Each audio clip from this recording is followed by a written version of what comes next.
Oh, we're live. I guess. I guess we don't get the thing. Oh, anymore. yeah. Hang on. Here we go.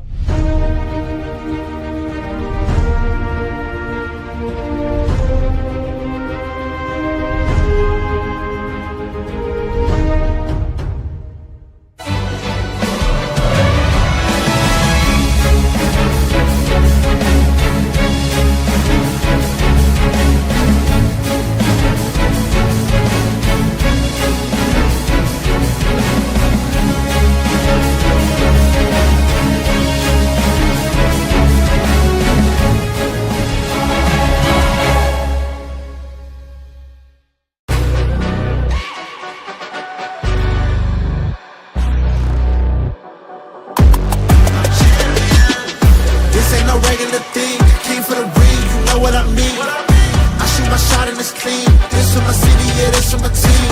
If you talking, it's all to me nice. I play with all of my life. You see my name in the lights. Better get right, I'm a champion. I'm a team. If you talking, it's all to me nice. I play with all of my life. You see my name in the lights. Better get right, I'm a champion.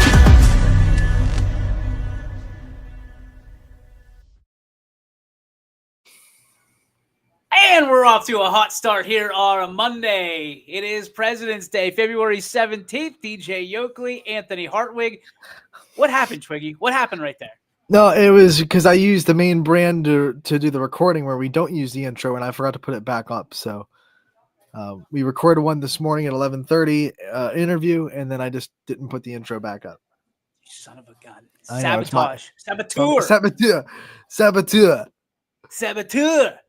It is President's Day. We didn't start out presidential, like I'll tell you that. But it's all right. That's what we do. We rebound. We are the Dennis Rodman of your local sports. We're just going to worry about rebounds, and the scoring will come later. We'll let the primetime players, the CeCe Fosters, the Ryan Romais, do the scoring here for us today. And it was what I thought was going to be a terrible weekend in sports. I thought this was the Super Bowl hangover, the week after the Super Bowl, always one of the worst television. I mean, because you got like the NBA All-Star Game, which a lot of people get really excited about. Forgive me. I think it stinks. I think it's funny because they get excited, and then you see a lot of hate for it after, as if they don't expect it to be bad, because it's been bad for a while. The dunk contest almost always comes through. Here's the problem with the dunk contest, and I'm not trying to be poo-poo, right? Not trying to bleh all over it, but nobody ever knows the people in the dunk contest. The last time we've had a stellar dunk contest was it Dwight Howard, maybe? Right. I think Dwight Howard, the Superman cape, right? Yeah, and listen, these dunks are phenomenal. Like, Mac had some unbelievable dunks. 3-time champion now. I mean, is it too late for LeBron to get in one? Is that too much to ask? Well, there was some, for what it's worth, there was some noise on Twitter. It was like some guys were like, well, if he's doing this, I got to get on there. And then a couple other guys were like, well, if you do it, I do it. But that's just Twitter talk. Tell me about it when the time comes next year, if you'll actually do it. But Twitter's where all the smoke becomes fire, right? That's the dark web, so to speak. I mean, the NBA always looking for, hey, why don't we get the recognition we deserve? Because your product stinks for 8 out of 9 months. Everybody's real excited at the beginning of the year and real excited for, the semifinals and the finals. That's it. Like, I could not tell you. Now, truth be told, I did not watch the All-Star Game festivities, the All-Star whatever it was leading up to it, right? Whatever they want to call it, sponsored by Kia. What I watched was the Twitter highlights of people like, what is this? Like, guys are just like throwing balls out of a bucket to nobody in particular, not making them, and then continuing what they're. I could not figure it out for the life of me what was going on, and I honestly didn't want to. I was like, this. If they're gonna let this happen, golly be. The funk's on me, Bubble. Don't worry, our All-Star game's going to be much better. we're gonna redeem basketball in about a month. We're call a month and a half. I agree. However, I will tell all-star participants, if you miss, it doesn't count. Like, it doesn't count. I don't understand it. Like, they missed. These are professionals getting paid lots of money. Like, max contracts like $370 million or something like that, right? That's what Luka Doncic missed out on. But I saw dudes that were like trying to throw the ball into a tire? Like through a tire swing, like we used to do back when we were, 5 to 8 years old and we were learning how to pitch. They were missing that. And you were like, wait a minute. And there's one guy looking for a dead spot in the floor. I'm like, that's my guy right there. Like, not taking the accountability, looking for that dead spot in the floor. I love it. But out of all that disgusting, like, and I'm not saying, I am saying it in a bad way. It was terrible. It was bad. It was so bad. Out of all that garbage, right? Rose, one of the greatest nights for America.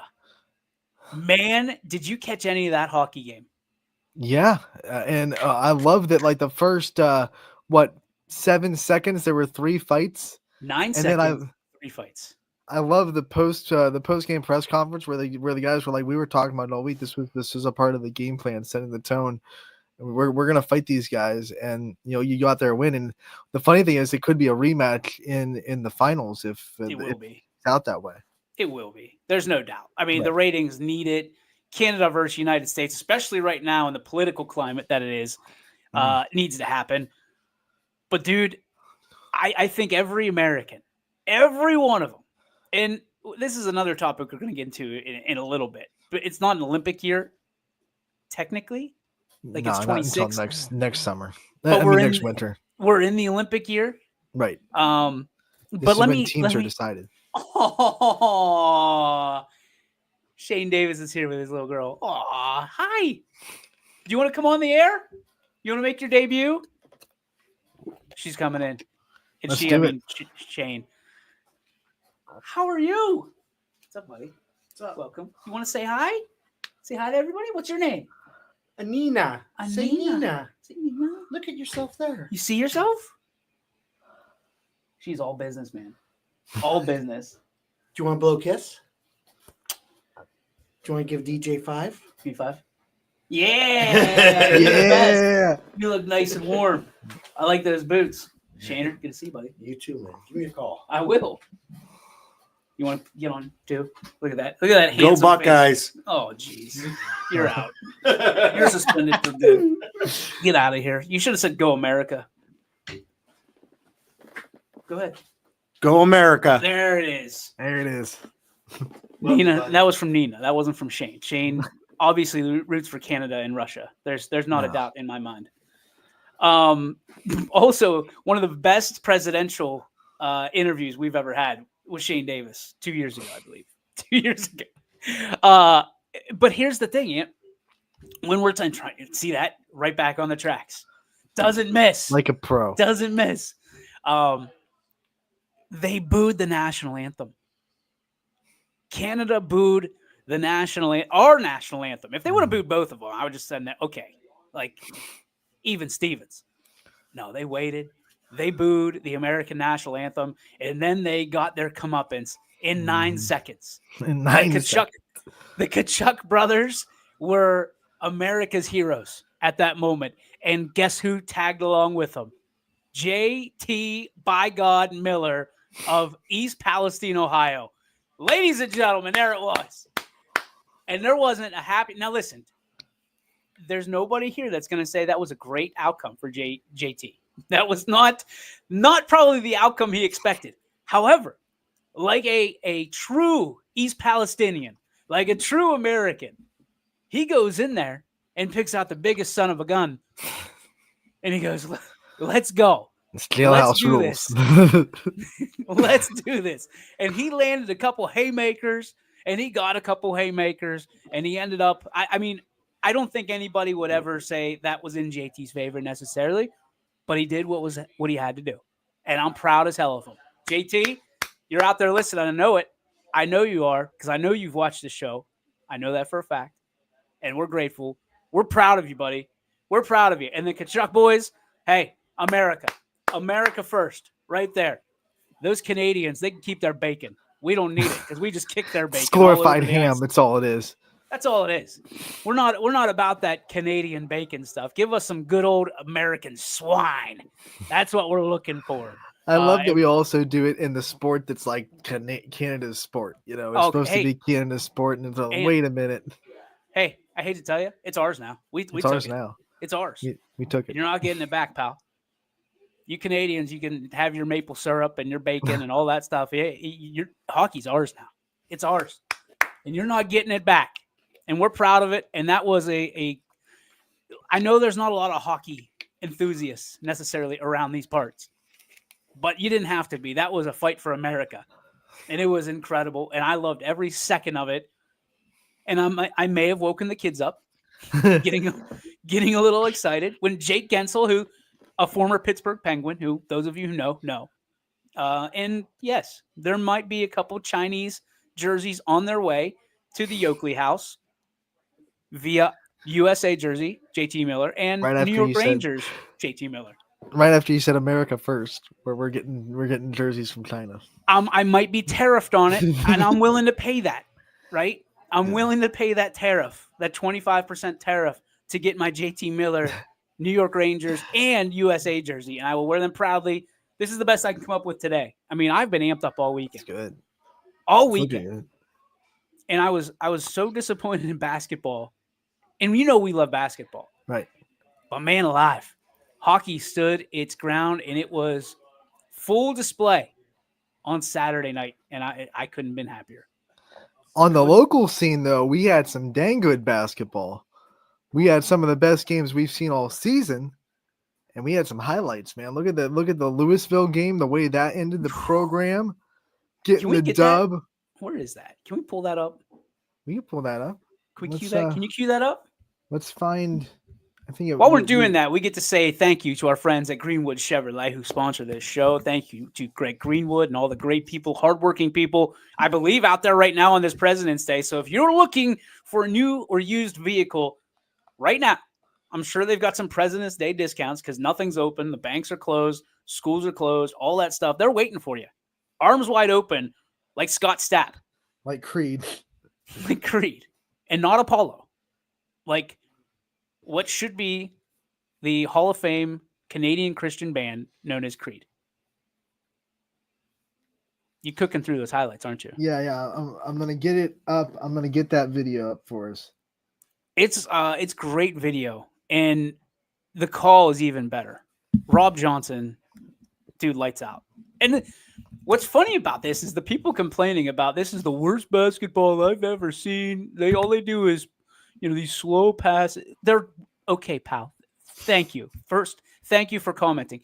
Also, they're trying to do what they call one-shot opportunity, like have the last shot of the game. So, yes, they're probably going to pass the ball around a little bit. They're just going to hold on to it, or they're not just going to run down and shoot it with 28 seconds left or whatever they had on the clock. Come on. Right. We have great fans. We have smart, intelligent sports fans. And then we have people that are like, oh, this is the worst basketball I've ever. Give me a break. Let me see if this worked. Is this it? Oh, I see it. We got it. All right, cue it. All right, here we go. Here.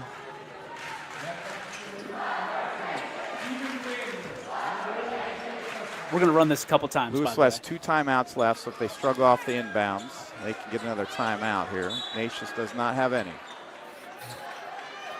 Jancic gets the inbound, gets it off to Gross. Gross guarded by Friary. This is where people were complaining. 26 seconds left. Oh, you got 30 seconds. You want the last shot. Stall formation. Why would you give the ball up right there? Expect to kind of let Gross go at it here with about 10 seconds here. And you can see Gross is looking for space. If the drive is there, he would have taken it. Nothing there. Back Beachy knows he wants the ball last. Right. Guarded by Thomas. 7 seconds. Into Marshall. 4 seconds. Into Gross. Gross is going to shoot it up. Oh! It's good! It's good! It's good! And the Leopards have defeated the #1 team in Ohio!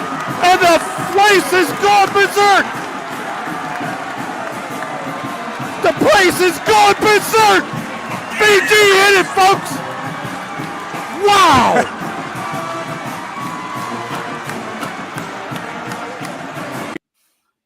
It wasn't good enough that he hit the one. This place is going berserk.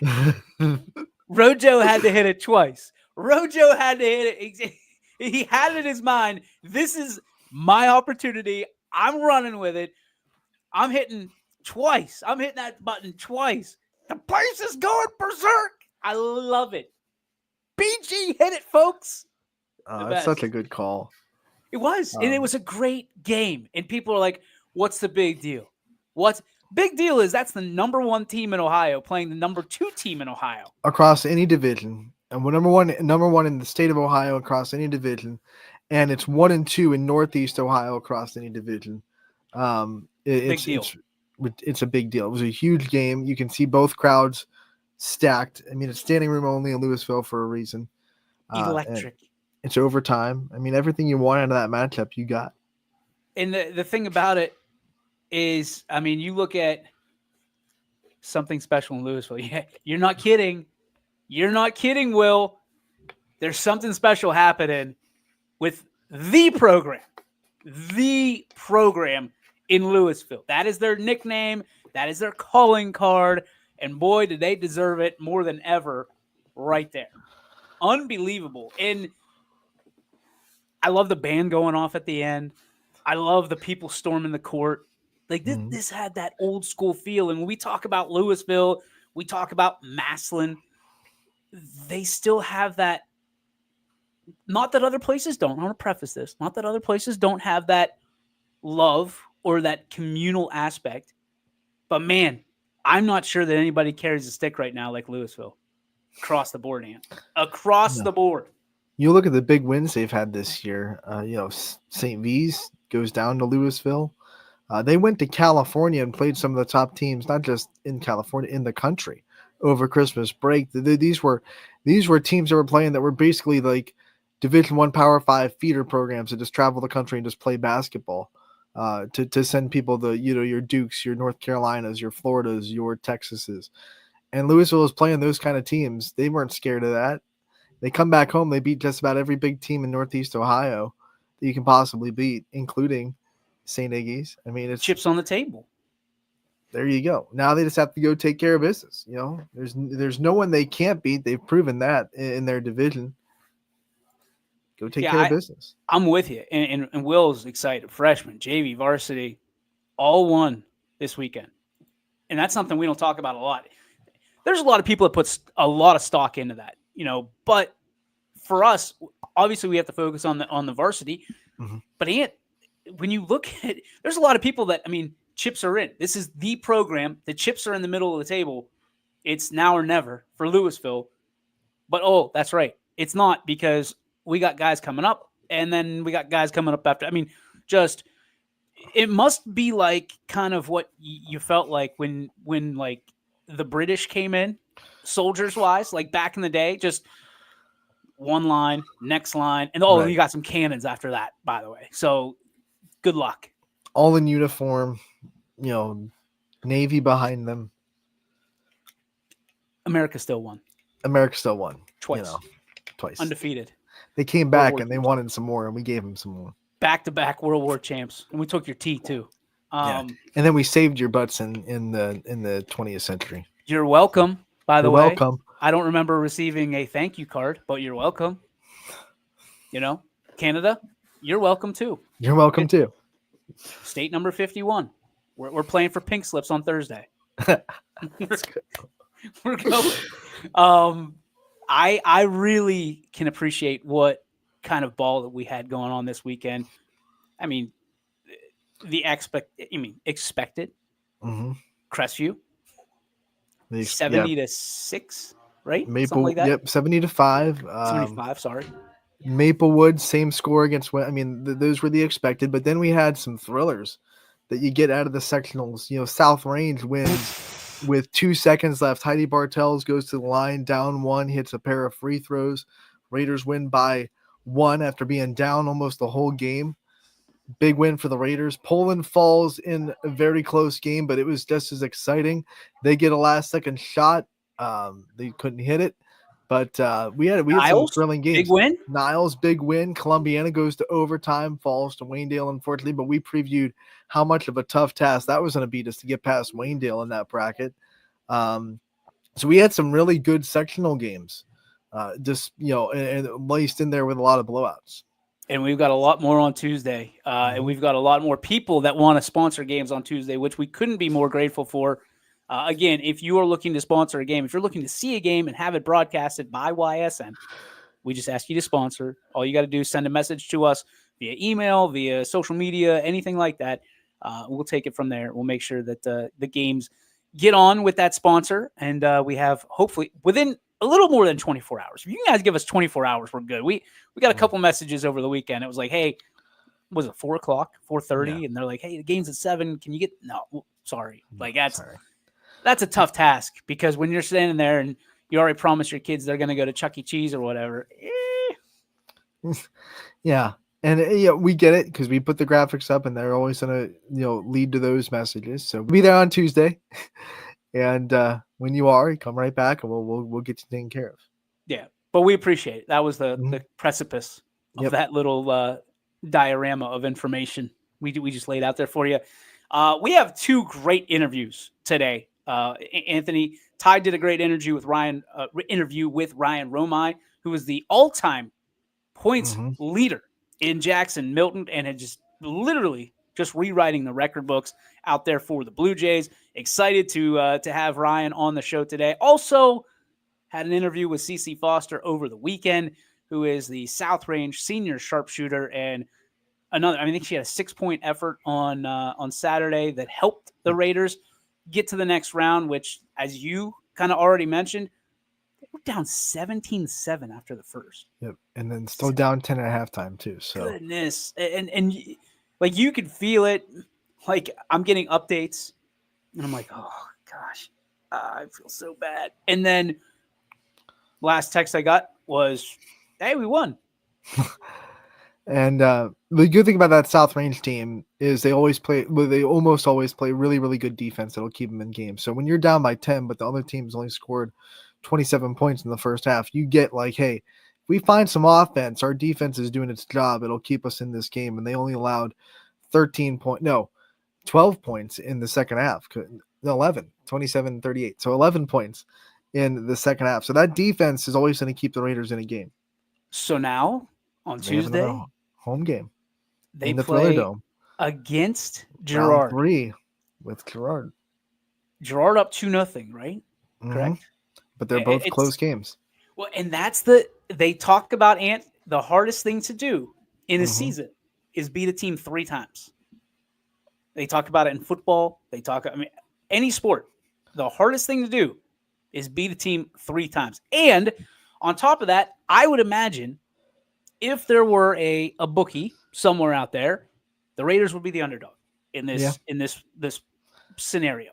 They might be a little bit less underdog if it was a road game, but they'll still be the underdog. They get to at least host this game. Timing of the schedule matters when you play team, especially now that we're doing the Max Preps rankings. When you play teams, kind of matters a little bit too, because both teams had wins over Lakeview down the stretch, which is the biggest points you can get out of the NEA because Lakeview is a Division 4 team. But South Range's win over Lakeview came before the points were finalized, and Girard's came after. So South Range had a little bit of a boost in the rankings. So they get the home game over Girard, even though Girard won the conference. Do you like that? There's pros and cons, you can't really control when you're scheduled to play teams, but at the same time, I think if you're doing these, you have to do them early because you still have to have the tournament draw. You still have to have those brackets be decided where you're going to go.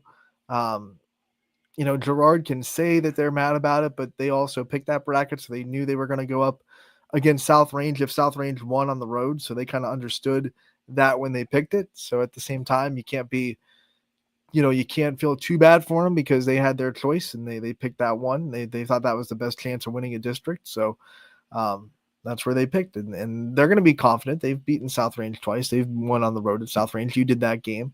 So they're going to be a confident bunch, I'm sure. But at the same time, I know they're kind of a little bit head scratching on why they're going to South Range, but that's just the way the system works right now. Well, I think the people like us, I should say me, you understand this up and down. I mean, you are a human encyclopedia of the way that these things work. I, on the other hand, I'm just sitting there in the shotgun seat like, okay, explain this to me, why they win the 88, they have the better record, and then they're the away team. Right. But if you're South Range, remember, right? Like 2 weeks before the end of the season, they were tied at the top of the conference. Right. And that's when the finalized points were. So if you're South Range in this scenario right now, as it's Monday the 17th and you're playing tomorrow, right? You're trying to get every single person you possibly can to that game, to fill that gym. I mean, you're calling back the young kids, the cheerleaders. You're calling, I mean, if you can make this a noon game, you would, because you'd sell out that gym so that it is electric in the Thriller Dome. Right. And there is a distinct disadvantage for Girard. Am I wrong about that? No, that's exactly what South Range wants. They want to get every ounce of home court advantage they possibly can out of this game. And if you're Girard, you're sitting there like, oh man, I hope it snows like no other. Not that you're afraid, but you're trying to kind of minimize that disadvantage, right? That for yourself going into that, if it's a disadvantage at all. Some people are pumped up either way. If they're a heel or a face, if they're a hero or a villain, so to speak, they get pumped up. I mean, there's polarization in everything you do. Oh, here we go. Look at that. He's there. We are not head scratching at all. I love it. I love it. I would be very interested. Maybe we can get Coach Bornemus on. So if you want to come on, I'll text you a link, buddy, man. Let us know. Because this is the stuff that sports is made of, right? This is the advantage versus disadvantage. You win the conference. How you're going on the road. Right. This is crazy to me. Absolutely crazy. But what a story for Girard. Right. They go on the road and they just run rickshot through everybody. Because they won that game comfortably the other night. Yeah, they did. I'm not crazy, right? That's a comfortable victory. Yeah, they went to Southeast and they won pretty handily. So you go on and you beat one South. Now you head to another South. And a Pirate and a Raider, right? So it's as close as it can be. How many Souths do they have to go? Same color scheme, almost the same mascot. It's maroon and gold, okay, for Southeast. Right. And it's burgundy and gold. Roughly, you're right. I'm an alum. I should have done that. Come on, Ant. Come on. I learned my lesson.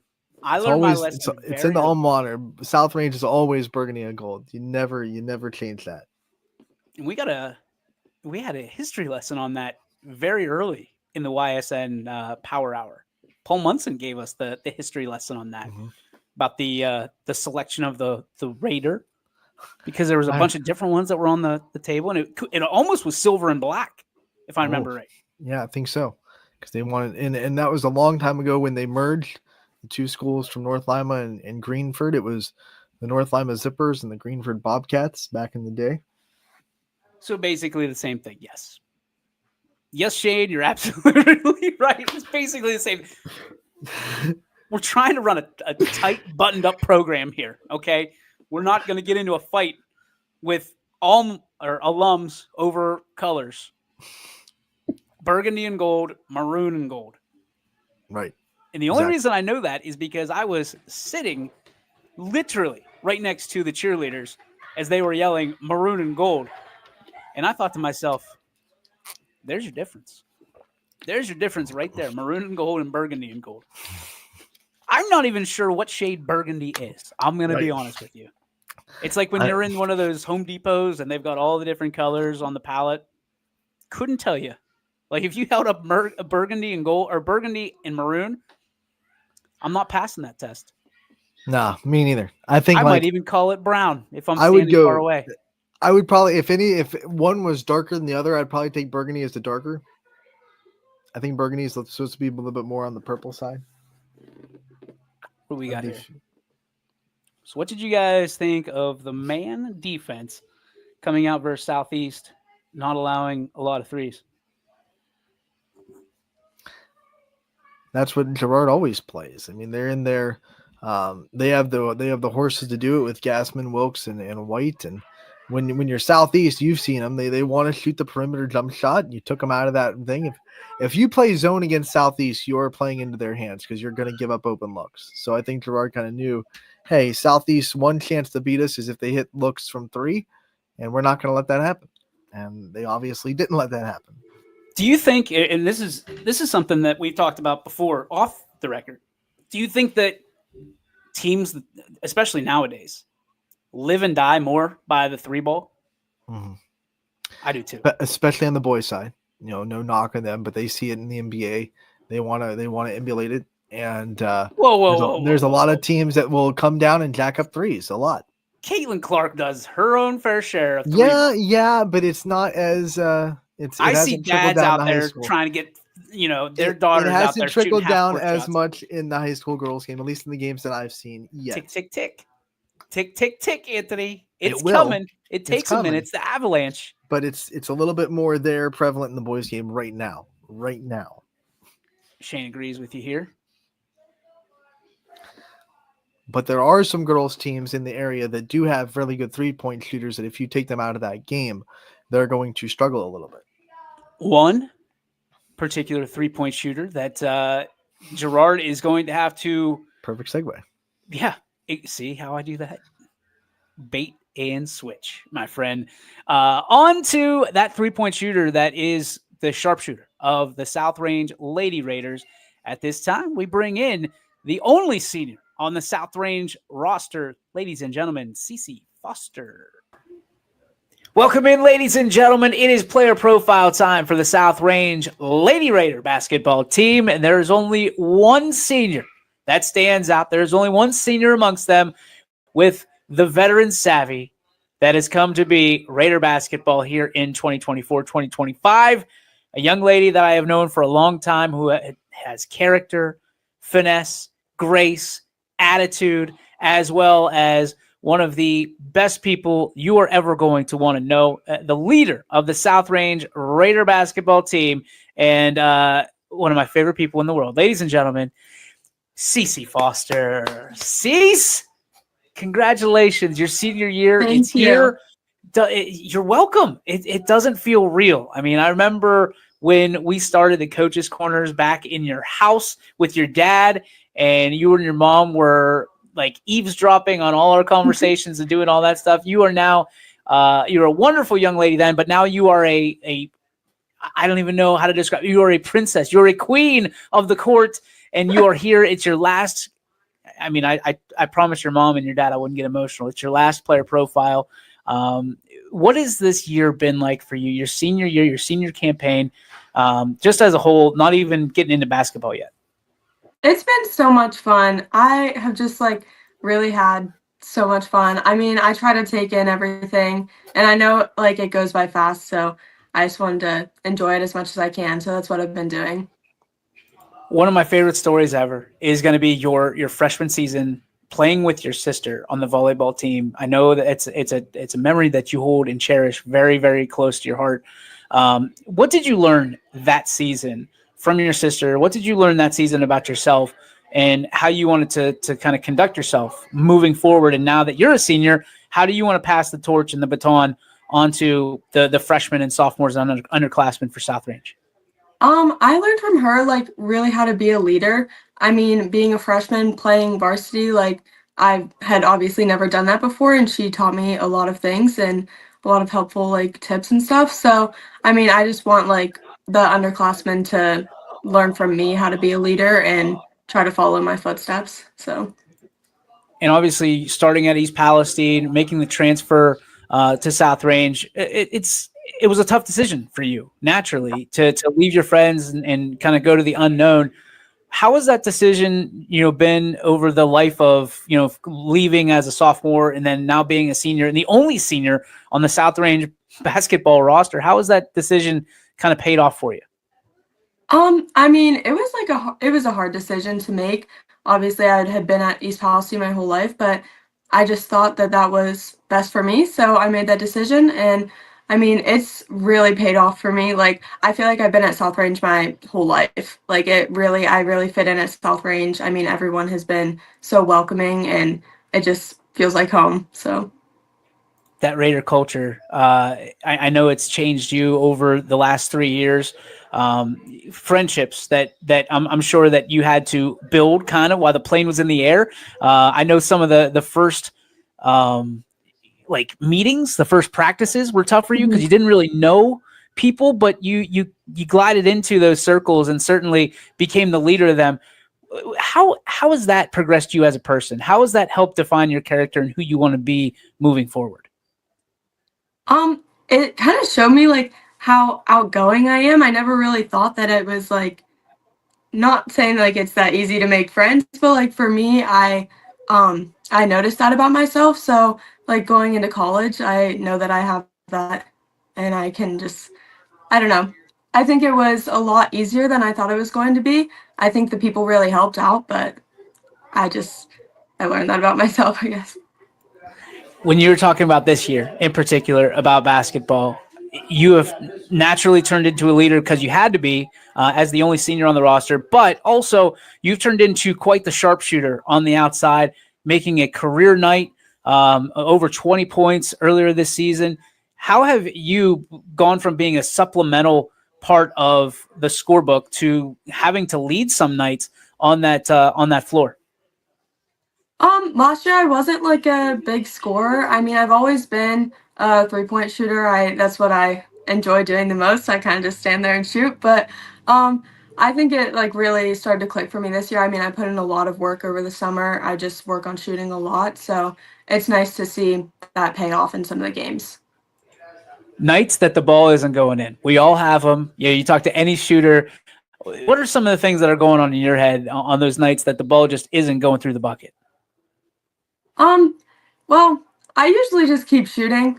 Sometimes I should probably start driving more, but I keep trying. I mean, I never really give up on myself. I know like I have that confidence, so I never really give up, but that's something I should probably get better on, is if I'm not making all my shots, to start driving. And because when I drive, I either try to make it or get fouled. So naturally, the other side of that, when you are making it and you do that a lot, what is going through the confidence exudes from you as you march from one side of the arc to the other. What is it like for you when everything seems to be going in and that basketball feels like a rock and that hoop feels like the ocean? I just have to keep my confidence up. I mean, I try not to change anything in my shot. My team really like helps me out with that. They are very supportive of me and they hype me up. So that's nice. One of the coolest things that I saw was your senior night. Very, very special. I mean, they decorated as if they had 30 seniors, and it was just for you. I mean, how did that make you feel? And then, of course, the unbelievable crowd that you had, that your family brought and your friends in the stands. What was that like for you? It was such a special night. I mean, I wasn't expecting them to go all out like that, especially like inside the locker room. We had a glow in the dark theme. It was so much fun, but it was really nice of them. I enjoyed that so much, especially, I mean, we go all out whenever there's more seniors, but just being the only senior, that was so nice of them to do all that. Did you have a moment? I know that was a highly contested game, but did you have a moment to take it all in, either before the game, during the game, or after the game, and really understand like this is my party. This is CC Foster's party. I did. Whenever I was first walking into the locker room and they were blowing off the confetti, that was like my moment. Like, wow, this is all for me. That was really cool. When you think about the teammates that you have on this roster, your coaches that you have on this team, what are some of the things that come to your mind? What are some of the words that describe this particular team in 2025? I would have to say hardworking, very together.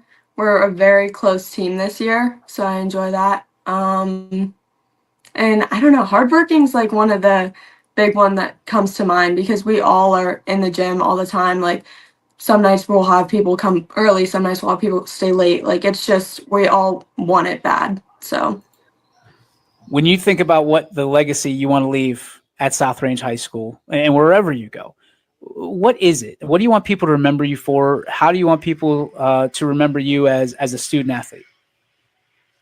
I want people to remember me as being a hard worker.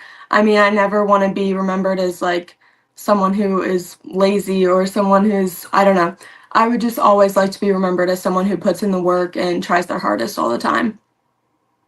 All right. So also, we got to tell the story about all these young girls in the stands that are watching on YSN, that admire you, that want to follow in your footsteps.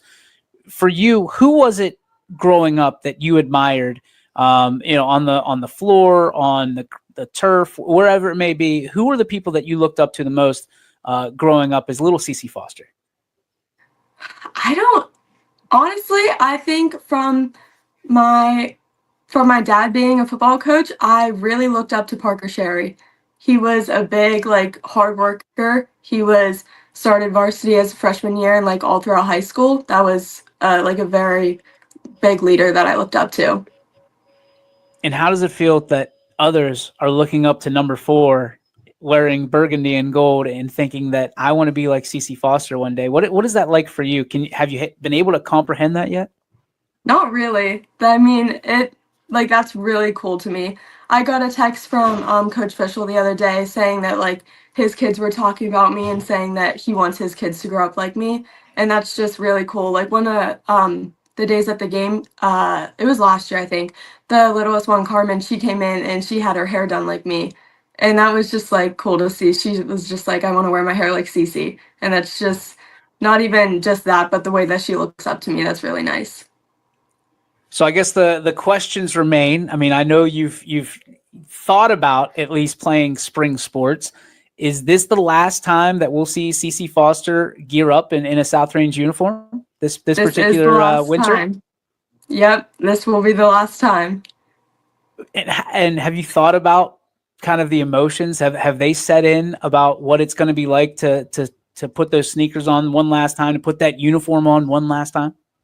It hasn't really kicked in yet. I've thought about it a few times, but I keep just trying to push it off to the side. I don't really want to think about it. I want to enjoy my last few weeks of basketball that I have. So I'm excited for these last few weeks, but I'm really sad for it to be over. So are you going to let yourself get emotional? I'm going to try not to. Are you going to let your parents get emotional? My dad won't get emotional. My mom maybe, but my dad would never. Dad's a big softie. Who are we kidding?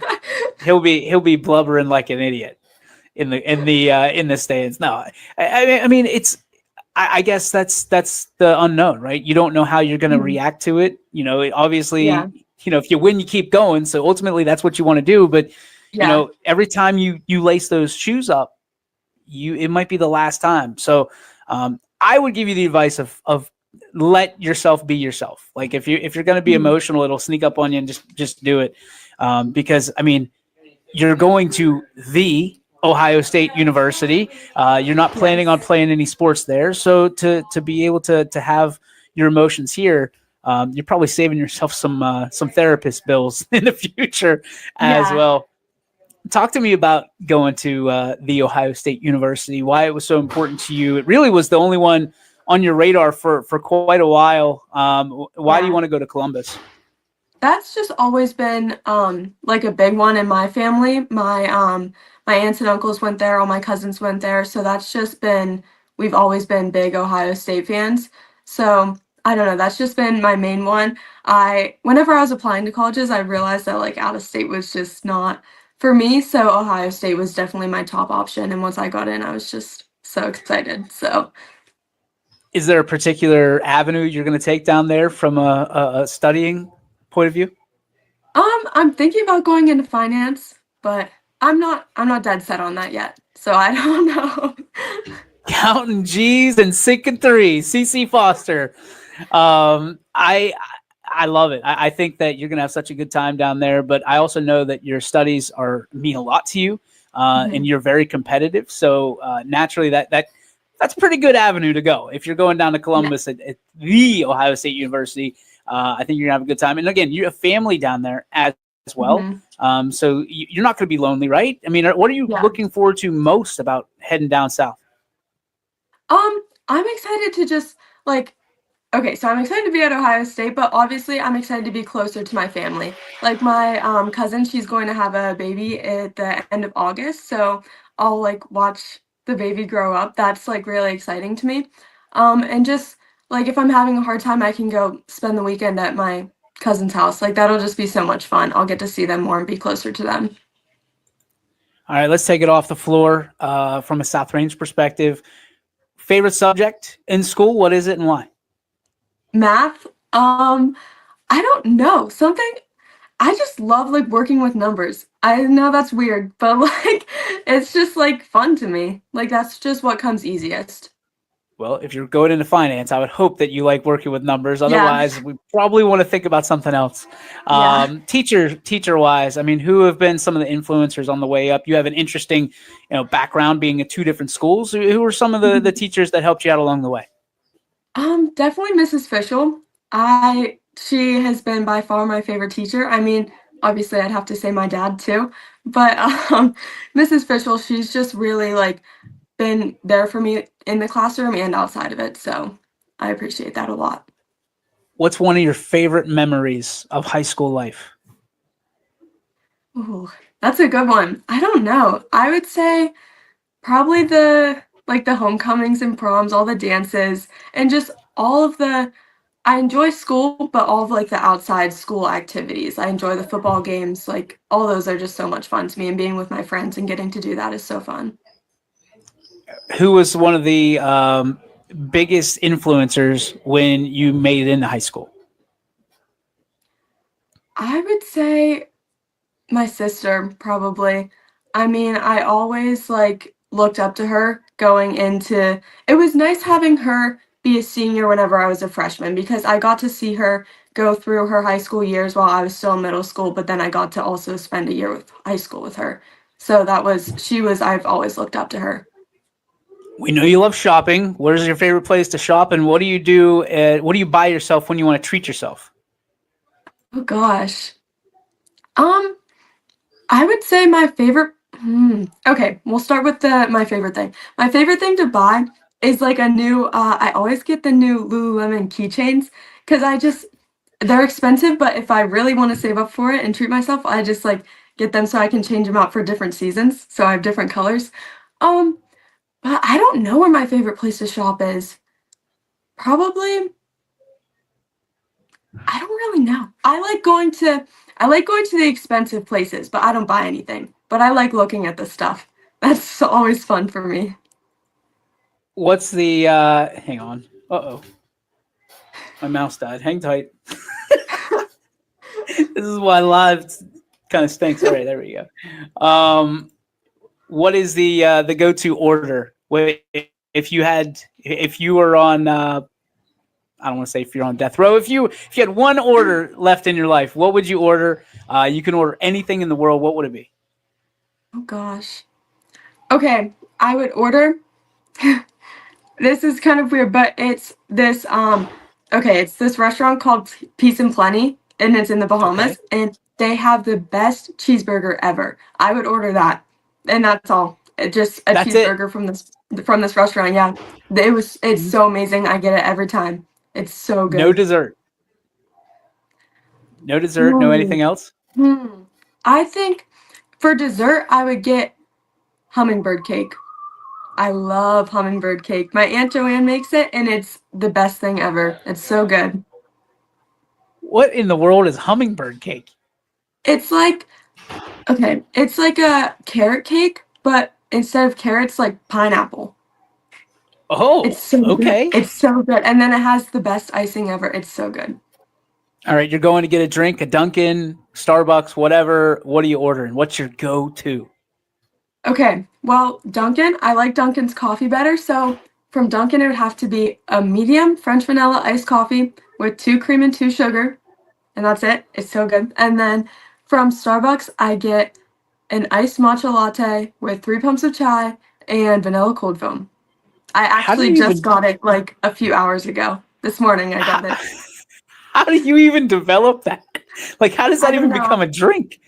I don't know. Me and my sister have tried so many like different combinations, but that's the one I like the most. So incredible. All right. Last question for you. The people in your life that have given you this opportunity, what would you, if you had a chance to, and I know it's not always easy to do, but they're not around right now, but if they were watching right now, what would you say to those people that gave you a chance and have given you opportunity to be who you are today?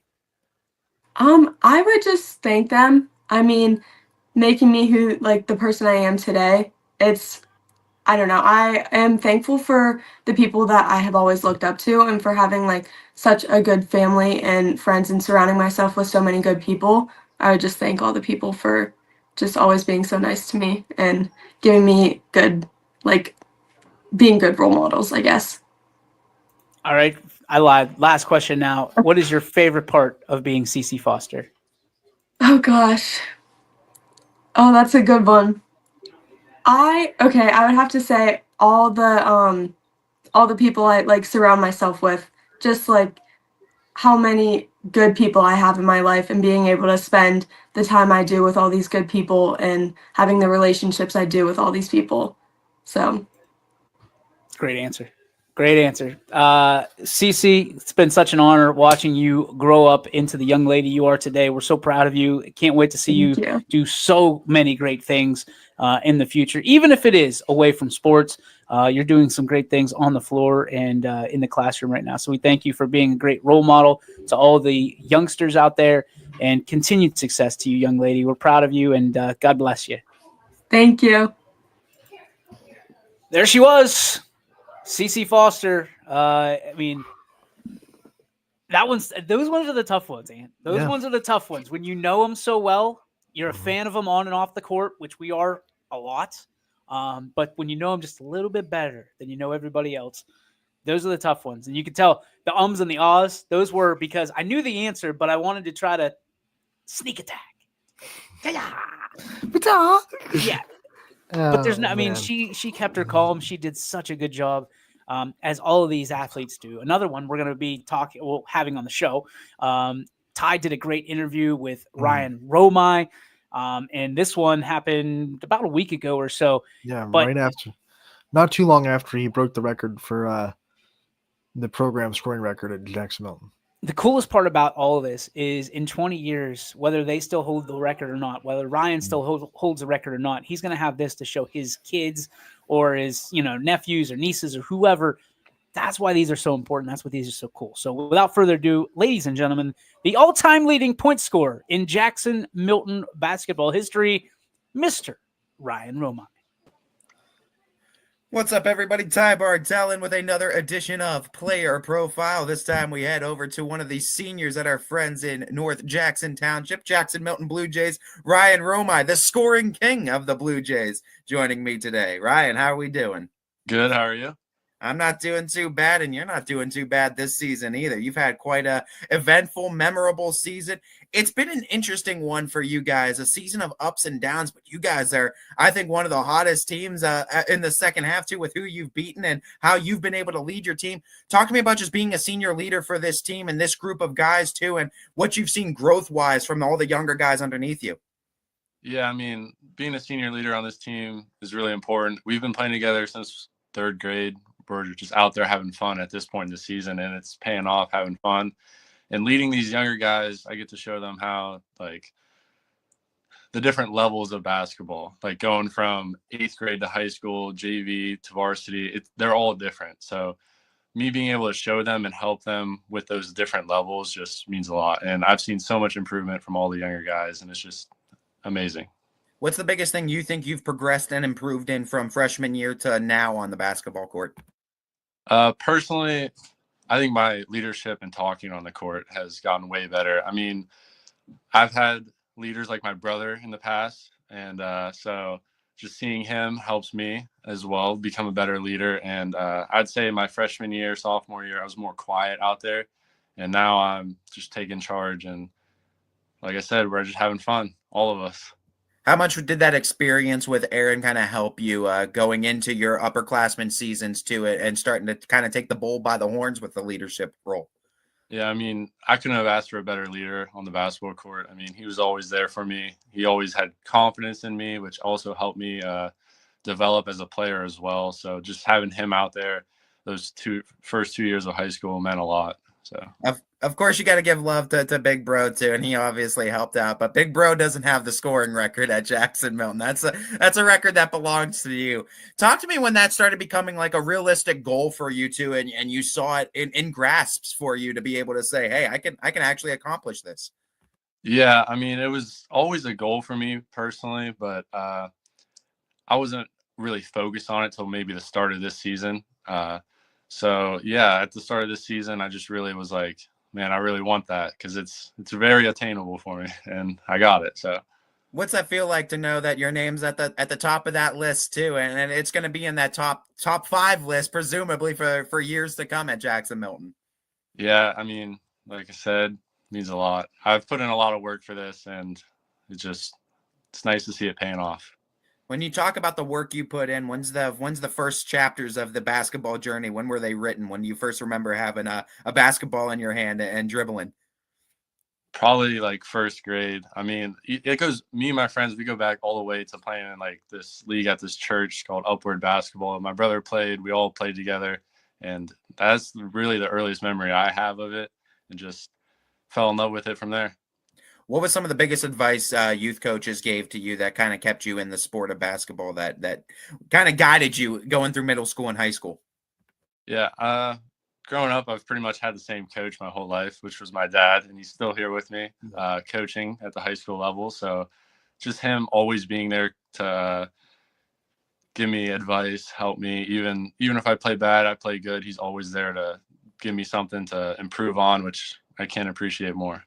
How are those drives home and those talks at home after games too? Is it nice to have the more in-depth analysis too, or do you have to kind of step away from basketball at home for a moment or two? I mean, in the moment, I might get upset about it, but looking back on it, I mean, all he's trying to do is help, and can't appreciate it more. So when we look at this team in particular, you guys just got one of the biggest wins of the season against Camel Memorial, the only loss for Camel inside the conference too. But this isn't just a surprise upset, I don't think. I feel like this has kind of been a long time coming thing this season for this team too. And I mean, you guys beat Springfield. You guys have been gaining a lot of momentum. What do you think the biggest change has been from beginning of the season to now from this team too, and how well you guys are playing, and just the way you guys have been able to beat some really quality competition down the stretch? Yeah, I think at this point in the season, we're all shooting with confidence, which is key. We're all wanting to score. We're having fun. Like I said, this season has been the most fun season by far with my friends. So I think that helps. And yeah, just shooting with confidence, really. I mean, at the beginning of the season, we did have a couple injuries, so that hurt us. But now that we're back, I mean, Jace went out this like 2 weeks ago, I think, with a broken fibula. So that hurts, but still, we're still on a roll, shooting with confidence, and it's paying off. Coach Sharp is one that I really like too. He's another one of those young minds that have come into the sport of coaching basketball too. And he's not the only one. We're seeing a lot all over the area too. But I think it's helping in bringing some of these kids back into the sport too, and finding that love for the sport of basketball. What has he been like being under his direction too for this season too, and being able to kind of pick the brain of Coach Sharp this year? Yeah, I mean, Coach Sharp is doing a great job with his first year at Jackson Milton. Personally, he's always telling me things I can improve on. He's always getting on me, which I appreciate a lot. So, I mean, having him as my coach my senior year, I couldn't have asked for anything better. So, yeah, I just hope the best for him. When we look at yourself, man, you are a role model to countless young individuals, to young boys that are playing down there in the Jackson Milton area, North Jackson Township area too. I see all the youth level teams that are coming up to the school too. They support you guys. They rep you guys. They love you in particular, Ryan. When you talk about the kind of level of impact you have on the youth players in and around the area, what's some advice you would give to them that see you breaking the records too, and say, hey, I want to be up in those columns too. I want to be the the one breaking the records too. What's some advice you give to those youth level basketball players to get to where you are right now? One thing I always tell all the younger guys in school and everything is to appreciate the time you have while you're in it, because it goes by very quick, and it feels like yesterday was just my freshman year, and it's season's almost over already in my senior year. So just don't take time for granted, and always have fun with it. When you talk about the high school experience too, sports is a big part of it for you too, but it's also a big academic side of things too. And teachers also have a very important role, just like coaches do, in shaping the youth of America. When you talk about some of your favorite teachers that you've gotten to have class with too, who is some that come to mind for you? Mr. Satchery, always on the top of my list. I mean, I'm in his 8th period every day as a teacher aide. I'm in there shooting in his gym, helping with those 7th graders that he has 8th period. So just always being in there, and he always is there for me to talk to. So Satch is definitely at the top of my list. You're always talking with the youth players. You're always sitting there too, helping them out. Is coaching, is assistant coaching or something like that in your future down the road, you feel like? Yeah, I hope so. I mean, that's always a goal, is to become a coach one day. I want to stick with the game. I love it, and I want to be with it the rest of my life. So what are some of the plans too? When senior year's over, you get to toss the cap, you get to flip the tassel, right? What are some plans after that's all said and done for you? So academically, I'm going to plan on going to college and be a physician assistant is the goal, or a nurse, one of those two. And then hopefully play basketball. So that's the goal. So yeah. I could definitely vouch for you to be able to be playing basketball at the next level too. And I think you would be a huge addition to any team that is absolutely looking for a guy that can pretty much do it all on the court. When you talk about the physical, what was it? You said nursing and then and physical therapy as well? Physician assistant. Or nursing. What was it about those career paths that kind of drew interest for you that made you kind of want to go down that path? I always like to help people, and I want to do that for the rest of my life, is help people. And I feel like that's a good way for me to do it. And being a physician assistant, I feel I can, in a way, stay with athletes with helping with like injuries and stuff like that. And yeah, I just always want to help people, and I feel like that would interest me. I know the love of the sport of basketball runs deep, as you said too earlier in this interview. When you talk about some of the lessons that the sport of basketball has been able to teach you, what are some that stand out that you feel like basketball translates to real life scenarios too, and you've been able to take some lessons away from the sport and apply it to real life? Yeah, one of the biggest lessons, I actually answered this question on a paper the other day, is like, you can always overcome challenges. Like the past couple of seasons, they've been rough, right? And I feel like a lot of people wrote us off this year, and us overcoming that challenge and just having a good season is really important. So no matter how hard or how down you guys get, there's always improvement, and you can always get better. I love that mentality too, and it's that next game up, next play up mentality that you need to have, and that you have experience with now in your senior year too. I'm sure that's something that you've learned a lot along the way. We're getting into it, man. I mean, tournament draw just happened yesterday, if I'm not mistaken. We got the brackets set. The final postseason run is in store for you personally too. Talk to me about just some of the feelings going into the final tournament run and some of the excitement going into it with this team. Yeah, I think us as a team, we have a really good chance of going deep into the tournament, especially with the divisions now. And yeah, I don't want it to end. I want to go as far as we can, and just cherish every moment of it. Right. When we talk about Jackson Milton as a school system and as a community too, how big has their support been for you throughout this journey? It's been huge. I mean, everyone in our community, in our school, everything has always believed in me and always pushed me, which I can't appreciate enough. And there's a lot of support in Jackson Milton that no one will understand unless you go there. So yeah. When you talk about basketball too, who are some of the role models that you've had in the sport and some play styles you've tried to emulate out there on the court? My brother out there, and then like if I'm watching like the NBA or someone, the player I like to watch is SGA. I like his movement. Okay. So all right, giving some love to the newer guys. I like it though. Yeah. What is it too about basketball? Because I mean, we're seeing it. I feel like at the youth levels too. We're seeing a lot of drop off as you go into the middle school levels too. For someone that loves basketball as much as you do, I don't expect you to have all the answers, but what are some things you feel like coaches, communities can do to bring in that love for the sport of basketball too, and keep kids interested through the middle school, through the high school levels. So these numbers, we can see them start to have that increase again. Yeah, a big thing is having fun. You have to have fun. If you're just out there yelling at them, not encouraging them, it's going to be hard for them to want to play. So making them have fun will keep them enjoying the sport and everything. And I just think, yeah, just having fun, make them have fun. I love the way that you seem like you have fun out there on the court every single time, Ryan. Before I let you go, I want to give you that opportunity. I want to give you the spotlight to shine on pretty much anybody that you want to at this point. Give some love to the people that have been there for you along the journey and have been there supporting you all the way. Yeah, my parents are at every single game for like my entire life, so I need to thank them. My grandparents are at every game as well, and my aunt and uncle. They're always there. My family's always at all my games, and I can't thank them enough for their support and everything. And yeah. Well, my guy, I can't thank you enough for taking the time out of your busy schedule and your busy day to come on and chat a little bit of hoops, chat a little bit about your story with me. We're so excited for what you've been able to do with Jackson Milton and the legacy you've been able to leave there with the Blue Jays. But I'm even more excited to see what kind of legacy you leave after you graduate Jackson Milton, Ryan. Best of luck to you out there on the floor, and we're hoping for a deep tournament run out there in Jackson Milton. Thank you so much. Yes, sir. First edition of Player Profile with the senior legend, Ryan Romine.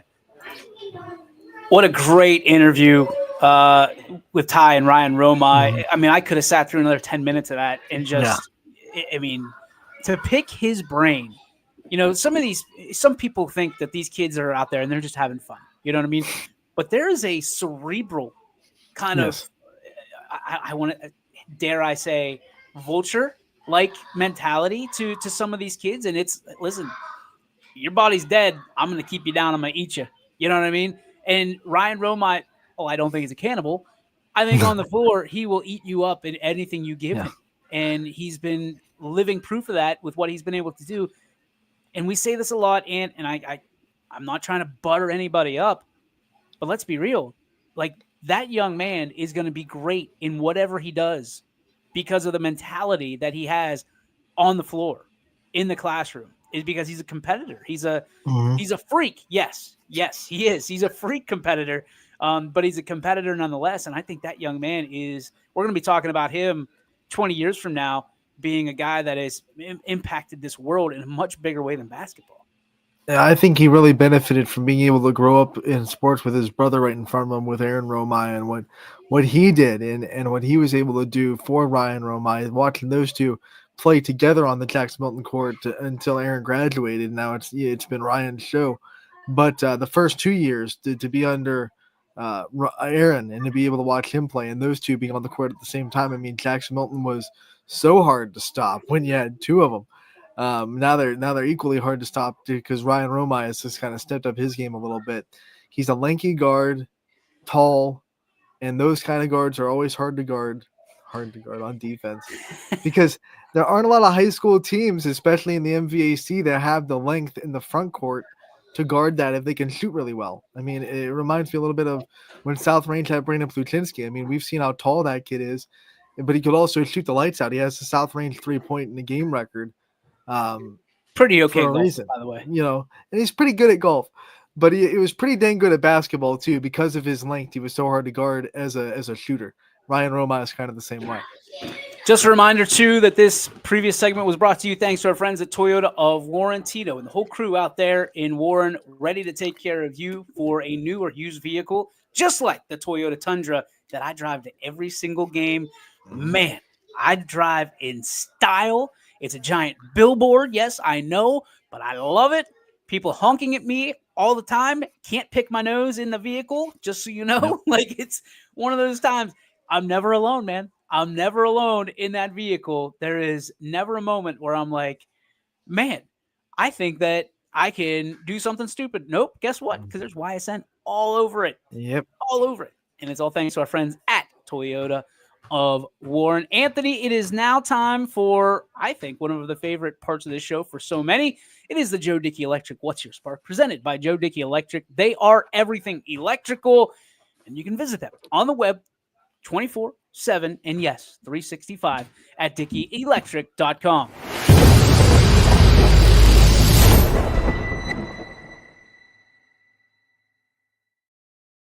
All right, Twiggy, what is your spark today?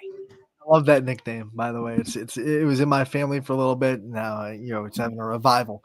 But my spark is to tournament time on Saturday. We've been talking a lot about the teams that have won and moved on. Congratulations, of course, to the teams that are in districts, but it's kind of bittersweet in tournament time because you'll also get to say goodbye to a lot of the seniors and the teams that you've been covering all year. So to all the teams that have not made it, I wanted to say what a treasure it's been, especially the seniors, to have been covering you your whole career. We saw a lot of seniors in really good careers over the weekend in the sectional final. So I want to say to them, man, it's been an awesome job covering you guys for 4 years. And we're proud of you at YSN, win or lose. And what a great career those kids have had. And we can't wait to see what they have in store next in their next chapter. Mine is a little bit more complicated. You can read between the lines, and maybe this has to do to you. If you feel that way, that's okay too. There's a lot of people that want to be in front of this thing.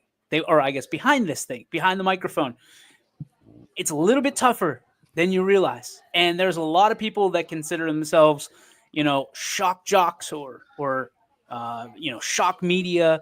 And all they want to do is get clicks and get all this stuff and, generate interest and make people laugh and, at the expense of others. Here's what I'm going to tell you. We learned very quickly that this is a very, very powerful weapon, and it can be weaponized, most certainly. And there are people out there that want to poke fun and make fun of others, and that's fine. But be able to handle it. If you're on that one side that you're going to be poking the bear and you're going to be pointing things out, make sure that you're willing to stand and be accountable for your actions and not just be another victim. You can't make fun of somebody and bully somebody and then be a victim. You can't push too far and then say, well, you guys, no. If you're going to be that person, if you're going to use this as a weapon, a pipe bomb, you better be able to handle it when it comes back to you, because otherwise you just look like a little baby back, what. And that is my spark, brought to you by Joe Dickey Electric. You can, again, visit or that. you can click on the wrong button and then run their thing again. Dude, I am enraged about this. And they're singling out other people that are saying, hey, maybe you went too far. Maybe you sensationalize this a little bit. Mm-hmm. And then they're going to play victim. I'm not for that, man. I'm not for that. No. And guess what? I got one of these too. So if you got some smoke, bring it on, baby. The people's champion is ready. It's the same mindset of trash talk, right? If you're gonna give it, you got to take it when it's your time to take it. So, trash talk is all, it's all fun and whatever in the sport. When you're actually bullying people and using this to make others kind of under you, that goes a little bit across the line. You already look like a doing it, but then when you can't take it back, you even look like more like one. Oh yeah, and to be a victim, like everybody's a victim. Everybody's a victim. It's ridiculous. It takes away from the actual victims out there, is what it does. It does, and it's just a bad look. And it's a bad look, and people, they want to be the goat, the kangaroo, flexing their muscles, and they also want, animal cruelty. It's a little bit ridiculous. That's going to do it for our show today. Please, PETA, stay away from me. I saw you with those chickens over the weekend. You stay away. Stay away. We're not playing that game. No kangaroos were harmed. No kangaroos. But if they step up, they'll get it like Canada. We're not messing around. These colors don't run, baby. These coming for you next, Australia. Canada's about to find out for the second time on Thursday. Australia, you want some too? Step on up. Bring it up. Get you too. You and Crocodile Dundee, mate. That's the show for this Monday. We hope you had a good time. We hope you were entertained. We will see you tomorrow. Josh Scott of the conference champion Heartland Christian Lions will join us tomorrow right here on the show. We're excited for that. We'll have more interviews with your favorites right here on YSN Live. Thanks for watching. We'll see you tomorrow. YSN thanks you for watching this presentation of Your Sports Network.